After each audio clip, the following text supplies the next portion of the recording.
অম্বরীশের সময়টা এখন খুব খারাপ যাচ্ছে।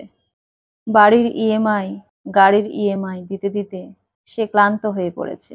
এরকম সমস্যাটা হতো না। ইদানিং তার ব্যবসায় মন্দা চলছে। তাই সে তার স্ত্রী নিতাকে বলল, নিতা তুমি এই মাসের গাড়ির ইএমআইটা দিয়ে দিও তো। সামনের মাসে আশা করছি ঠিক হয়ে যাবে। সামনের মাস থেকে সব আমি দেব। আর তোমার এই টাকাটা আমি দিয়ে দেব। নিতা যেন তেলে বেগুনে জ্বলে উঠল। সে বলে, আমি কেন দিতে যাব? গাড়ি তুমি কিনেছো, ইএমআই তুমি দেবে, এসব কেন আমি দেব? অম্বরীশ তো অবাক হয়ে গেল নিতার কথা শুনে। সে অবাক হয়ে নিতাকে বলল, এ কি কথা? সংসার দুজনের, গাড়ি বাড়ি দুজনেই ভোগ করছি। আমার যদি মাঝে মাঝে একটু সমস্যা চলে, তখন তুমি একটু আমাকে সাহায্য করবে না?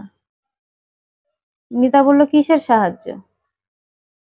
অম্বরীশ বলল, এই সব কিছু কি আমি একা ভোগ করি? নিতা বলল, বিয়ে তুমি করে এনেছো আমাকে, দায়িত্ব তোমার। আমি আমার টাকা নিয়ে অত ফালতু খরচ করতে পারবো না।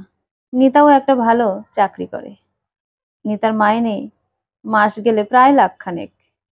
কিন্তু অম্বরীশ যখন নিতার মুখে এরকম কথা শোনে, তখন তার মনে হচ্ছিল যেন কার সঙ্গে সংসার করছে, যে তার এত সমস্যার দিনেও সাহায্য করতে এগিয়ে আসে না।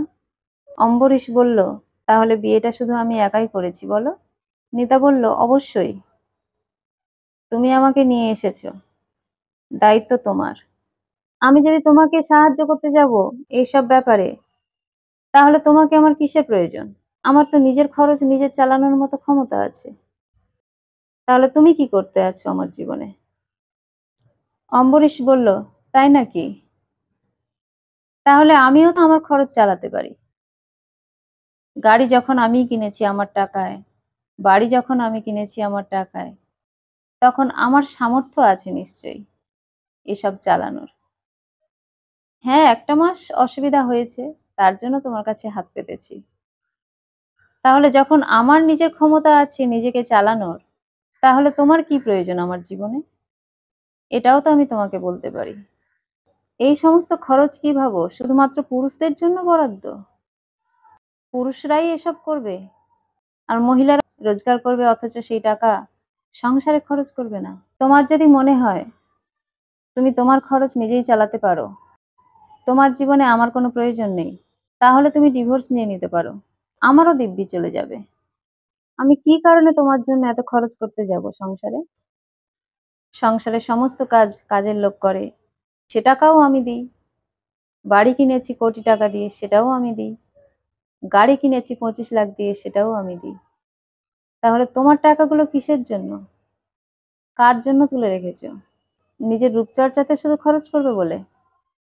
তোমার মতো মেয়েকে আমার সংসারে আর প্রয়োজন নেই। এইরকম স্ত্রীর সঙ্গে সংসার করাটা একেবারেই অসম্ভব। তোমার যদি মনে হয় আমাকে ছাড়াই তুমি চলতে পারবে, তাহলে ওই যে বললাম, তুমি এখনই চলে যেতে পারো বাড়ি থেকে।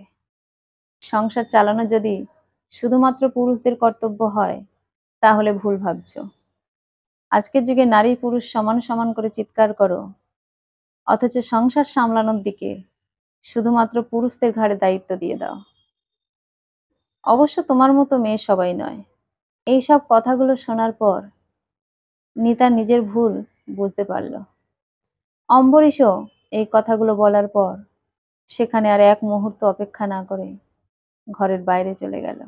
নিতা এখন তার ভুলটা বুঝতে পেরে মনে মনে খুব আফসোস করতে লাগলো, আর নিজের মনে বলতে লাগলো, সত্যি তো, আমরা যে বড় চিৎকার করি আজকের যুগে নারী পুরুষ সমান সমান, কিন্তু এইসব দায়িত্বগুলোর ক্ষেত্রে সেই তো পুরুষদের উপরেই নির্ভর করে থাকতে হয়।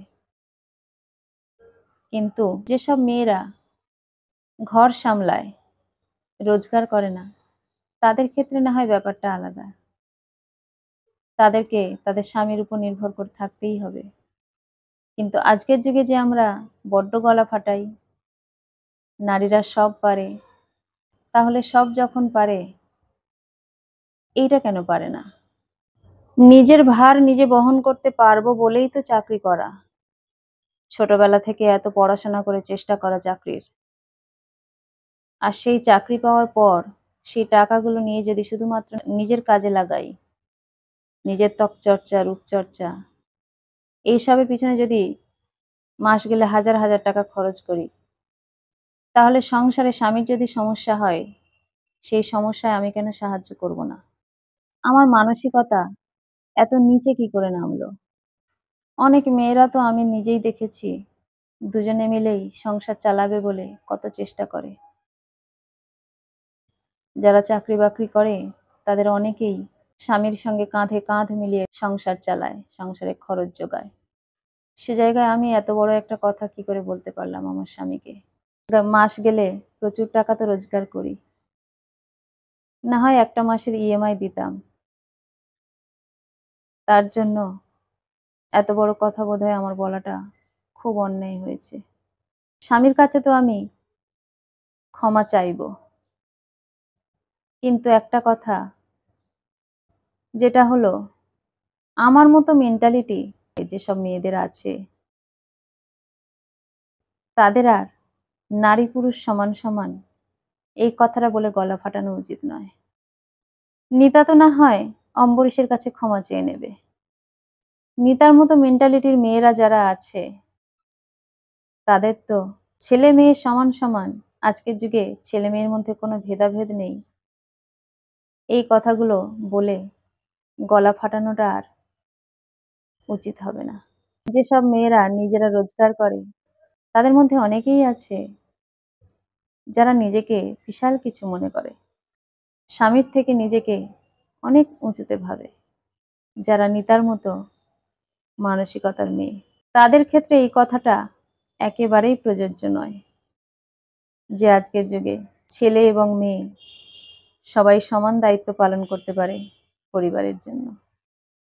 এই গুটি কয় মেয়েদের জন্য সমস্ত মেয়েরা অপমানিত হয়। তাই সত্যি যদি ছেলে মেয়ে সমান সমান আমরা ভেবে থাকি, তাহলে সবসময় চেষ্টা করব স্বামীকে কিভাবে সাহায্য করা যায় বা পরিবারের পাশে কিভাবে দাঁড়ানো যায়। কলমে ও কণ্ঠে, সোমা।